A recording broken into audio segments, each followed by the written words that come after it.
Hello,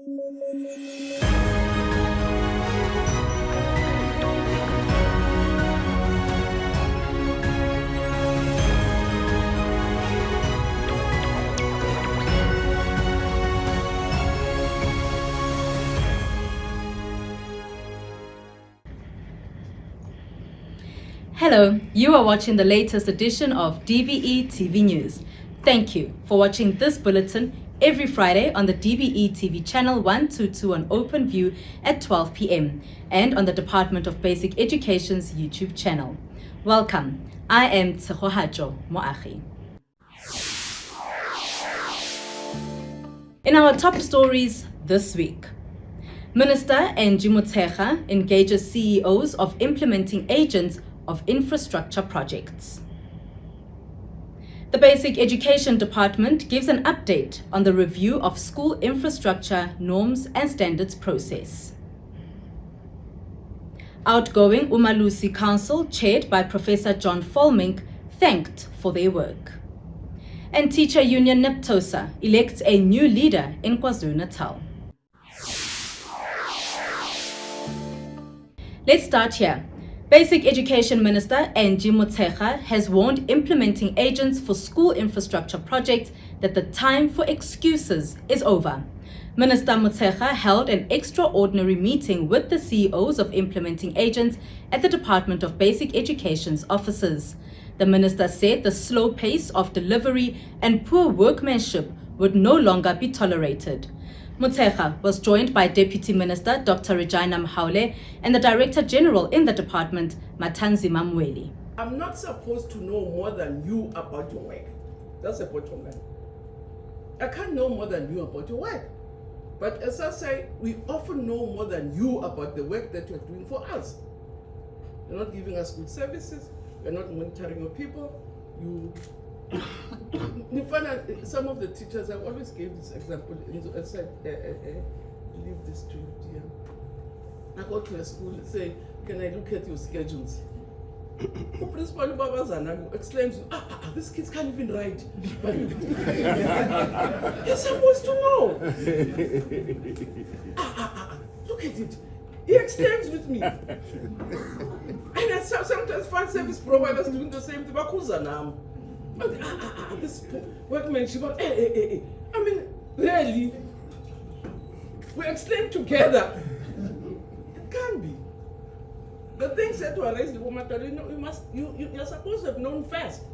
Deal with them. She said during her visits to various schools where infrastructure projects are underway, she has questioned how some implementing agents received their contracts. When I visit, I go to construction sites. I will find contractors. I find schedule, and it's not always, but I do find work that you ask yourself to say, how was this person appointed in the first place? You know? And to be honest, it's not correct. You know, there's a tendency, and I can say it with confidence, there's a culture of not respecting government. There's just a culture in this country of not respecting government. People don't do things to any other of their clients which they can do to government. It's a culture. If it's government, couldn't be bothered. The Limpopo child who drowned, it's a different story. But the Eastern Cape child who drowned, it's a very serious issue. The kid drowns in an old structure when government has built a new toilet. Right. I mean, how do you do that? I mean, as I say, I'll stay in a place where we use septic tanks. You can't, I'm replacing the old one because it's not working. We're throwing in stones. Even myself knows that you can't leave a septic tank or an open hole not attended to. But the contractors do it. And, which means the people that you appoint do it. It's rare that, and I must say some of the structures are good, but I just say, sometimes it's even difficult for me to go to Treasury and argue for money. Because if we can, and it's as simple as all that, if I can't build toilets, what more do I think we can do? If ready toilets are a problem, our contractors have a walkway which you see with the naked eye that this thing is not going to work. We can give a list of problems. But I think DM must come so that we talk hard and say, what should we do to really get people to respect that we're not doing this for ourselves, we're doing it for, especially in our sector, it's for small children. If our contractors are going to leave holes, principals complain, there's rubble all over, there are dangerous environments. I mean, how more cruel can we be as a sector? Where we expose the lives of children to danger. I just don't think it's correct. Meanwhile, Director General Matanzima Mweli has been monitoring infrastructure projects throughout the country and often holds implementing agents accountable for the projects they are working on.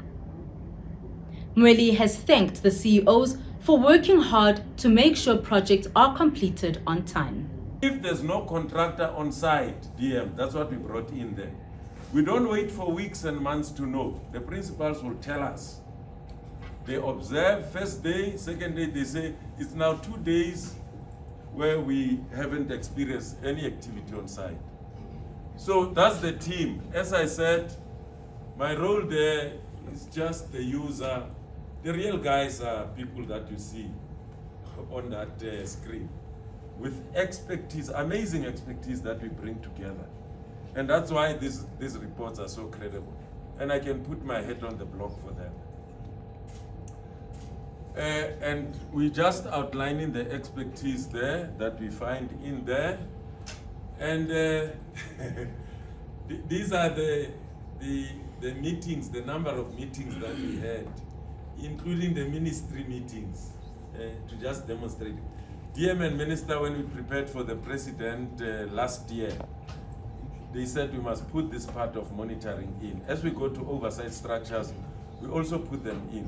We meet with them every Monday, whether I'm on leave or not, that happens. Whether I'm sick or not, that happens. Whoever is available, in DBE we work as a team, and everyone is a qualified pilot who can get this big aircraft to fly. And these are some of the things that I refer to. The first one is that we are on an onward march to a clean audit report. On an onward march to a clean, I want to commit them, Deputy Minister. These are the guys who are going to get us to a clean audit report, Minister.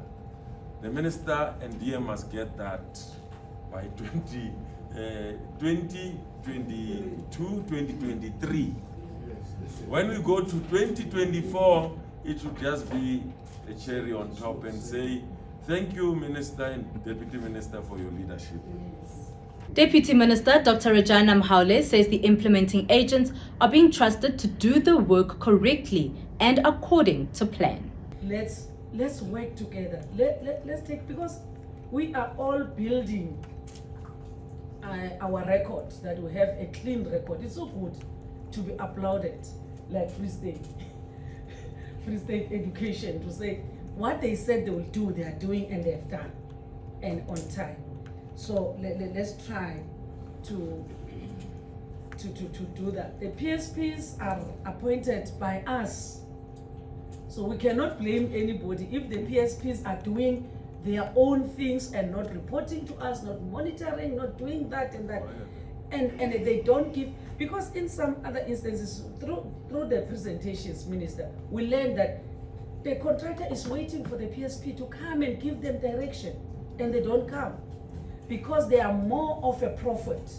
If they drive to the site, it means they are wasting all the money that they want to accumulate. It's not about profit making necessarily. We know you are on business, but it's about service delivery. When people are saying we politicians are liars, they are correct.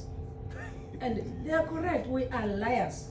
We speak, we say no, we are going to make sure that we eradicate all pit latrines.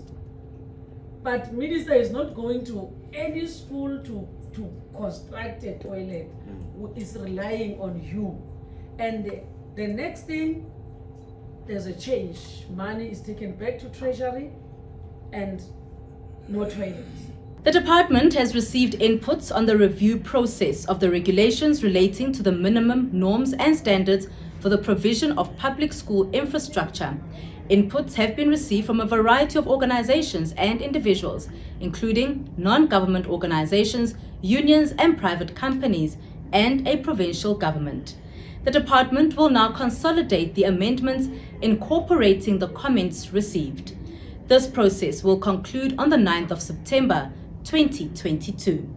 Between the 19th of September and the 20th of October 2022, the department will embark on a round of consultations with stakeholders before taking the process to the next level of reporting in the sector. To this now, Basic Education Minister Angie Motshekga has thanked Professor John Volmink for leading the 4th and 5th Umalusi Councils.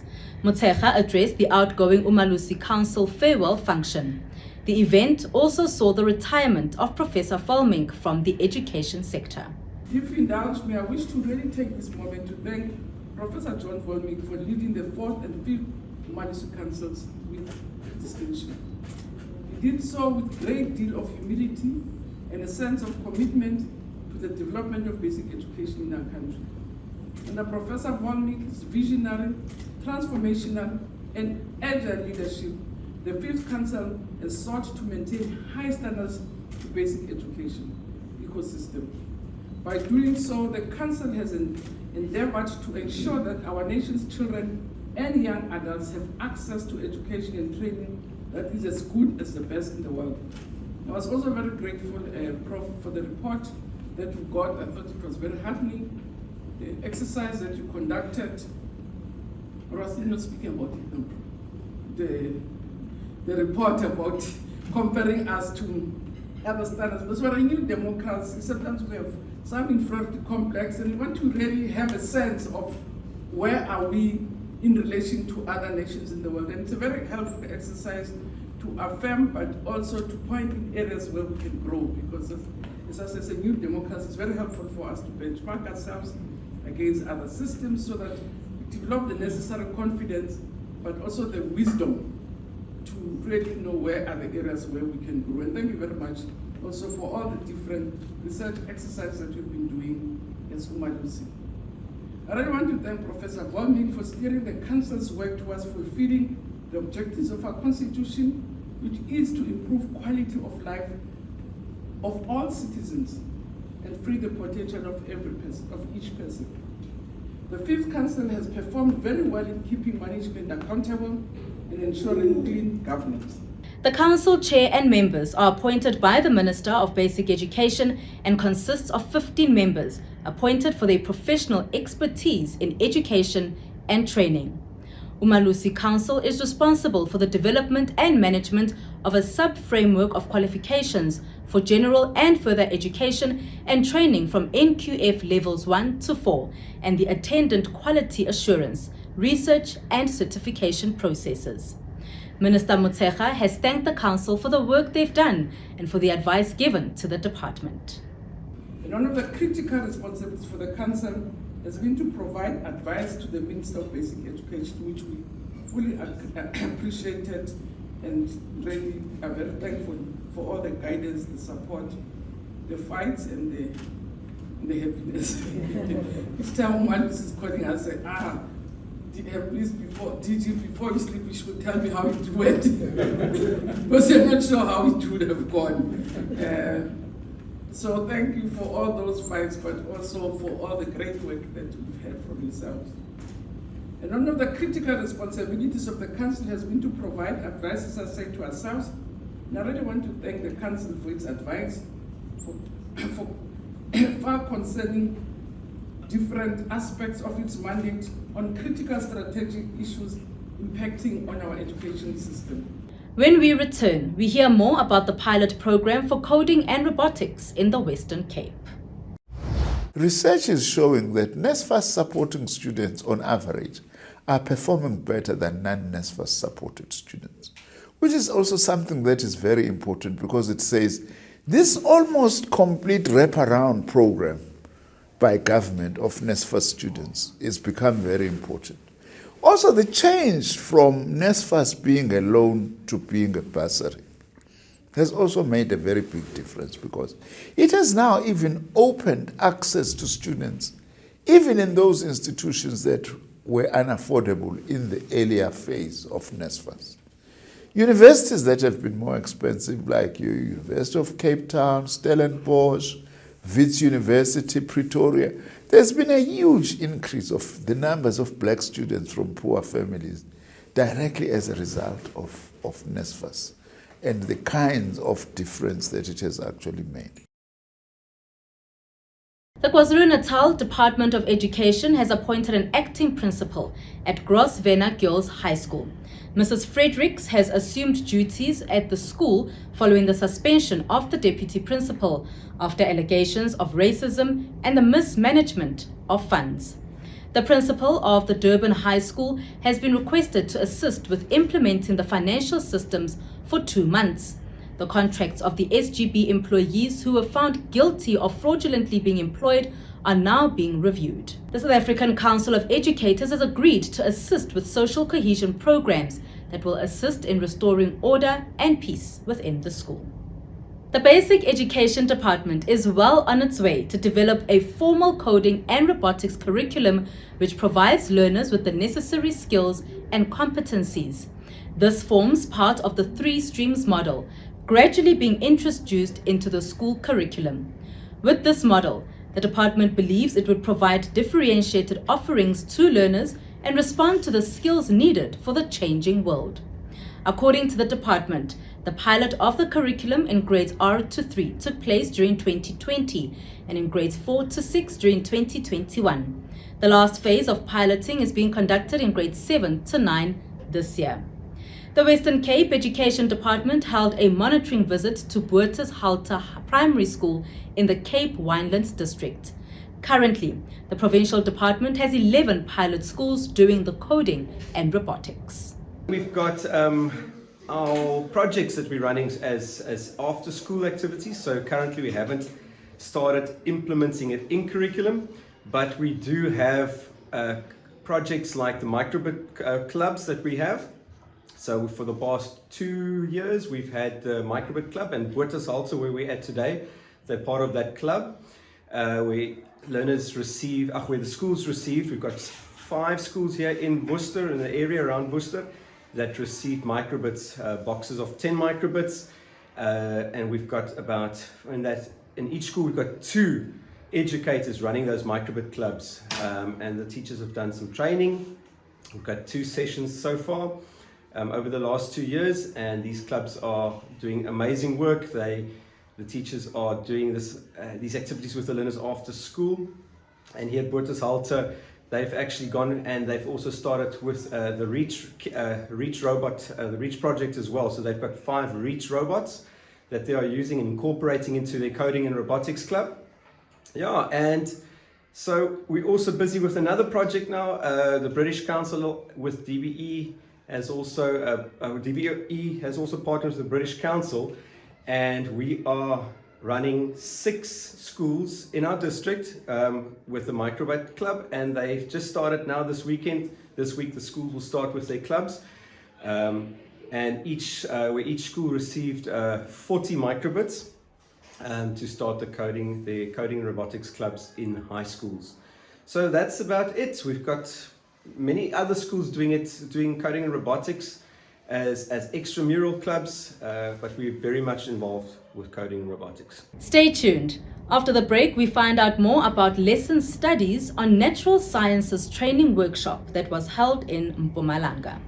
Everyone has their own definition of what education is and means. What is yours? TED is a show that seeks to challenge the status quo by inviting guests that have a role and an inspiring story to tell about their journey in education. A lot of it is not learner-centered. This show seeks to dive in deeper conversations in quest of answering the big question, why education when there's so much to do outside of it? Why invest energy and resources that are so impactful in our society? You're seeing a cartoon character that looks like you counting to 10. This show airs on DBE TV channel 122. In case you miss it, binge watch it on YouTube, DBE TV. And also don't forget to follow us on all our social media platforms, simply DBE TV.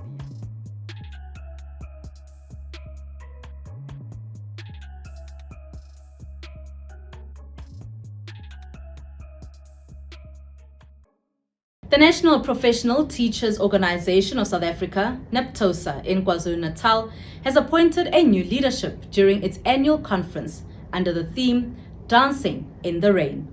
NAPTOSA's aim and purpose is to provide a member-centered, efficient and professional service to its members through a corps of more than 80 employees across the country.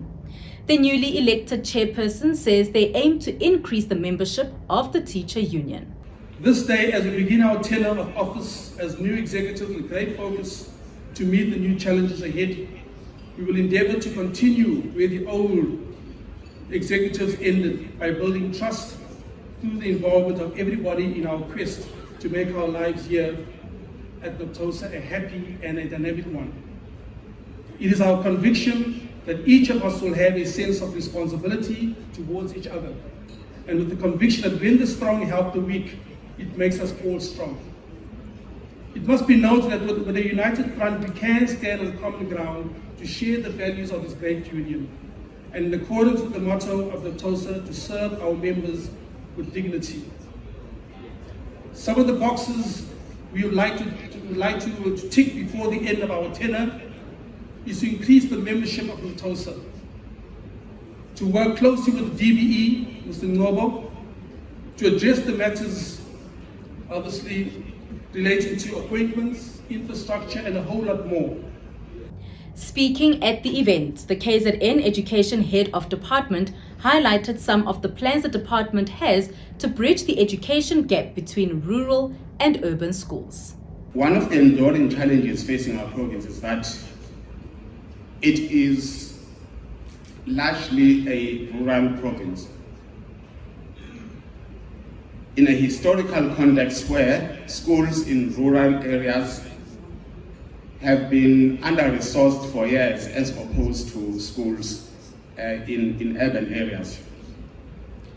Because of this, one of the things that we want to do is to bridge the gap between our rural schools and our urban schools. And we're doing this, among other things, by ensuring that we are rolling out ICT programs throughout the province. And that is a bearing on how we think we should spend the budget of the department to make or to create better conditions for all our learners, irrespective of where they come from. It's a daunting task, but we've begun the journey towards improving the lives of our people. The focus of our ICT programs in the province is mainly in rural and township schools. Our ICT package that we are rolling out includes laptops for educators and laptops to be used by learners in smart classrooms. We are also looking at rolling out more of ICT labs and data projectors, as well as uncapped data for a period of 3 years for those schools that we have targeted for this. This assists, and this will assist in bridging the rural-urban divide, where schools that were well-resourced can have real-time tuition with schools that are under-resourced. The Mpumalanga Education Department held a lesson study on natural sciences training workshop at the end of July. Various subject advisors attended the workshop to get a clearer understanding on how to better plan for the subject so it is taught at the best level for each learner. The Basic Education Department has rolled out the lesson study program for provincial education departments to guide teachers on the application of various classroom teaching techniques. The program came about as the department realized that teachers responsible for natural science and technology for learners in grades 4 to 6 and natural science for learners in 7 to 9 require a new approach to improve quality learning and teaching in public schools. We have a number of problems in the teaching and learning of natural sciences, and these arise from the fact that lessons of natural sciences are not well planned and presented in the classroom. For example, we speak about a number of terms which children generally just commit to memory without having any idea what the term actually means. And so they would commit the term to memory, commit its definition to memory, and still know nothing about what it means. So with lesson study, we have opportunities, multiple opportunities of getting those things right. And unfortunately, some of these things get missed out in the textbooks. And as you know, again, in South Africa, we have many languages. And so children learn natural sciences in English, and so there is no space for having their own languages in natural sciences. So it's a multiple of things. It's not only just translating, it's not simply translating a term to the language. It's actually getting the essence, the real meaning of the term. And then how also that particular concept could be taught to make sense. So some of the things we talk about here is purposeful activities. That is, when you're teaching a particular concept, what activity you think would actually enable you to teach the concept better for the thinking of learners. Because lesson study is directed at the thinking of learners, how learners are likely to think. The Mpumalanga province established an academy, the Maths, Science and Technology Academy. The main purpose is to increase the number of learners who take up these subjects from grade 10. We are also tasked with a responsibility of increasing learner performance in mathematics as well as physical sciences. We want quality passes. We want to increase the number of learners passing at 50% and above in this subject. And over and above that, we are also responsible to train teachers on utilization of ICTs for teaching and learning. As Mpumalanga Department of Education, we have resourced a number of schools with ICTs. The interactive whiteboards, laptops, tablets for learners, and apparatus for our practical subjects like the sciences. Now we don't just provide these resources to schools. So our directorate is responsible in training teachers on the utilization of these resources. That's how we end this bulletin this week on Channel 122 on OpenView and on YouTube. Thank you for watching.